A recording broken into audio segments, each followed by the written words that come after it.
Hello, everyone. This is Greg Slozik, and I am here to do Module 3 for EDL 852.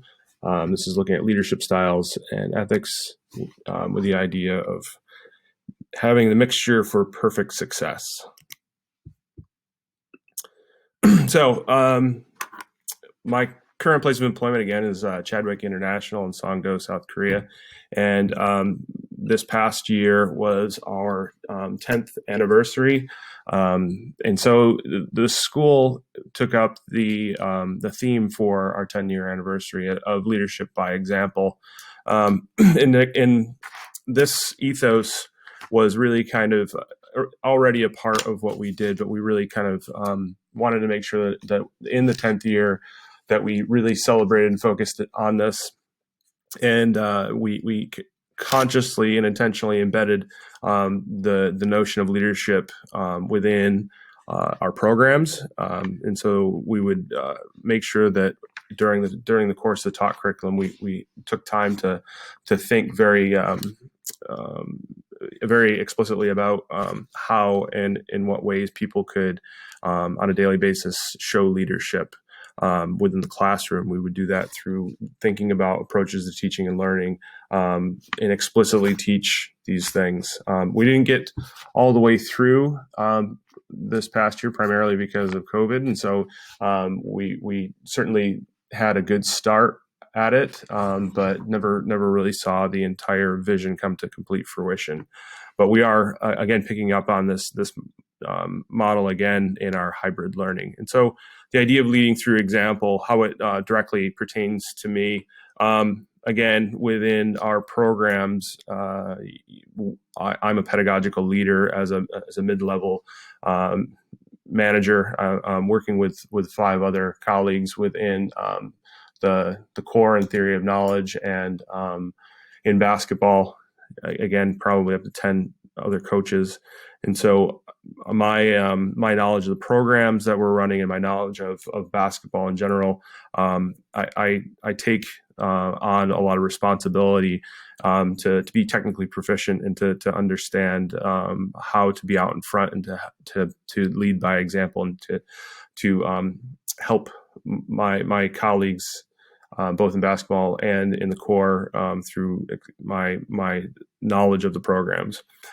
We have explicitly built this idea of leadership by example through our advisory curriculum, and so we teach within advisory direct lessons on how to show the traits of good leadership.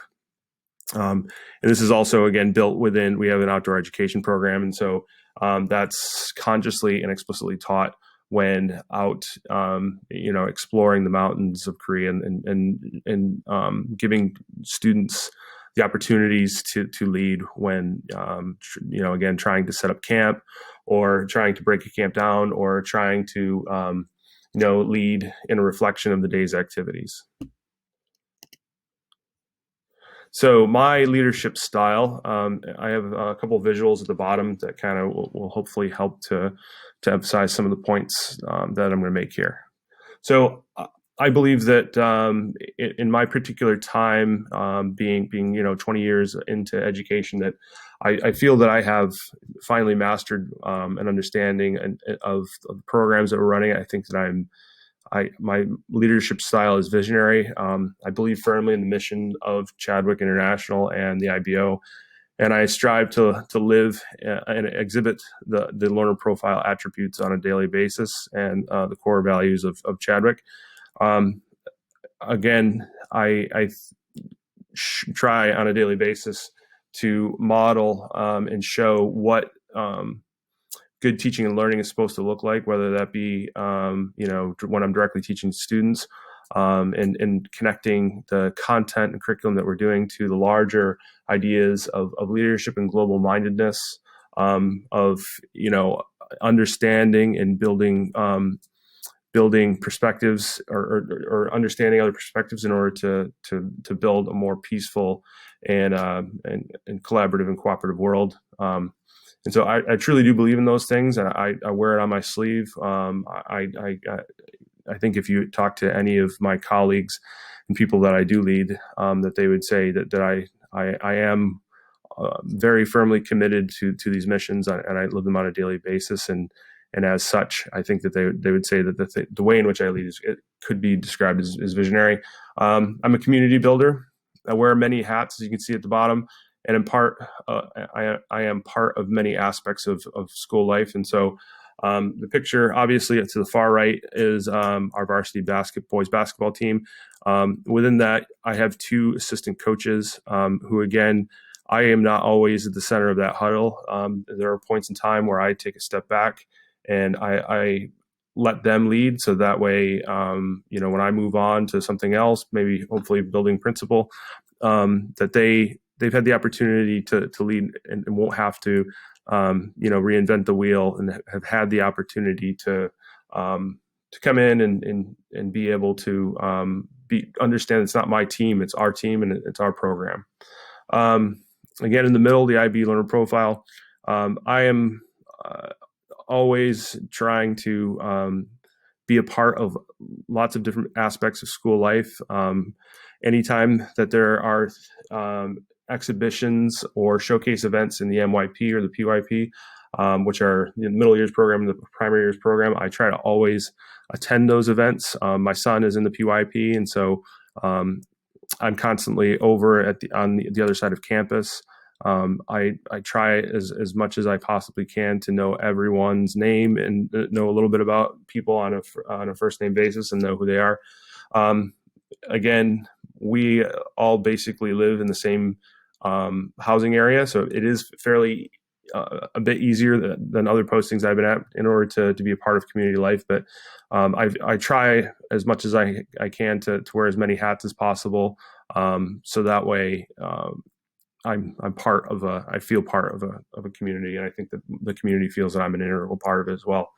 I'm highly skilled. I've run the whole diploma program. I'm an examiner in 2 subjects. I'm in the application stage to be a team leader for theory of knowledge marking of 2021 examinations. This past summer, I co-authored a webinar and have resources now on the Program Resource Center for the IBO, and I've served as an educational consultant for the IB. And so I think that my style, again, is leading by example. I have an open door policy with regard to my colleagues coming in and participating in theory of knowledge class or my history class. I want to share best practice. I want to get in other people's rooms and see what they are doing, so that way I can get better. I think if you spoke to any of my colleagues, they would say that I have a growth mindset, and I want to always get better. I've moved around quite a bit. 3 years here, 4 years here. This is my 3rd year at Chadwick. I feel like I can be a part of always enhancing my pedagogical toolbox here, and so part of how I lead is showing lifelong learning, which is again another part of our mission here at Chadwick and for the IBO. So characteristics and traits. I just put some big descriptors up here. I am culturally literate. I've lived in 5 different countries and traveled to, maybe 30 different countries. I own a house in Thailand. I speak passable Thai, speak passable French. And I understand other perspectives, other philosophies and religions, and as such, I'm very culturally literate, and I don't try to colonize and to make my culture the dominant culture. I like to be able to be a part of a community where we celebrate our host culture, we celebrate other cultures, and try to show that there's not just one particular way to do things correctly. That the whole point of life is to go out and see new things, and as such, again, I'd say that ties into the second one, which is empathetic.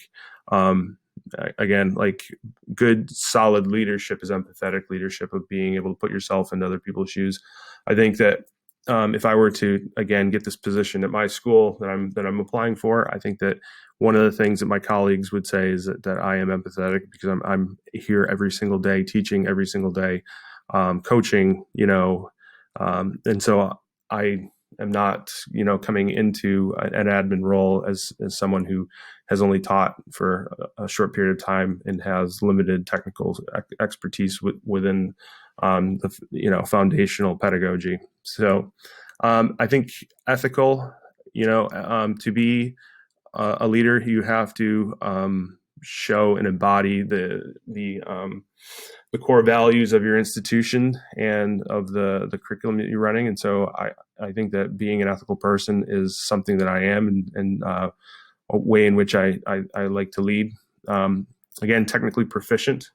I think that most of my colleagues would state that I am a master teacher and have honed my craft, and collaborative.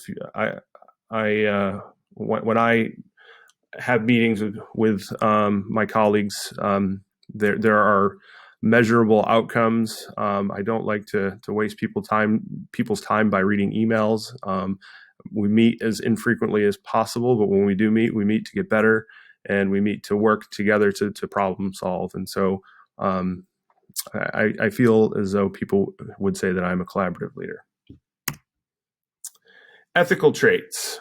Without getting too deep into theory of knowledge, I'll just talk a little bit about how I see my ethical foundation. I would most strongly align to like the Kantian deontological approach, with the idea that there is a categorical imperative to do the right thing all the time, and that is very hard to do.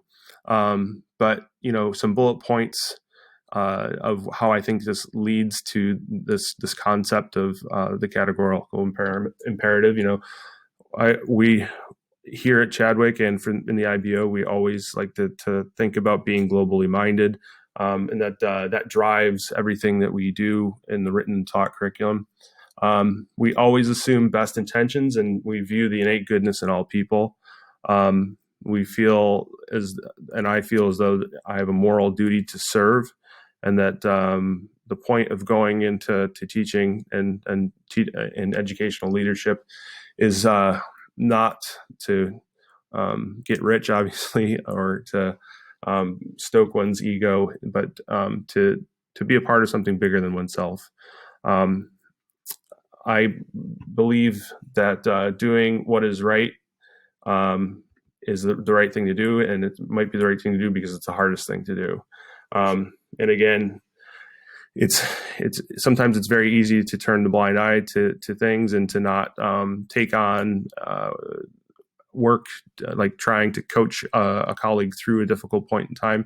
It might mean more time at work. It might mean that you're not going to be able to do exactly what it is that you want to do, but it's the right thing to do because it's going to help the community at large.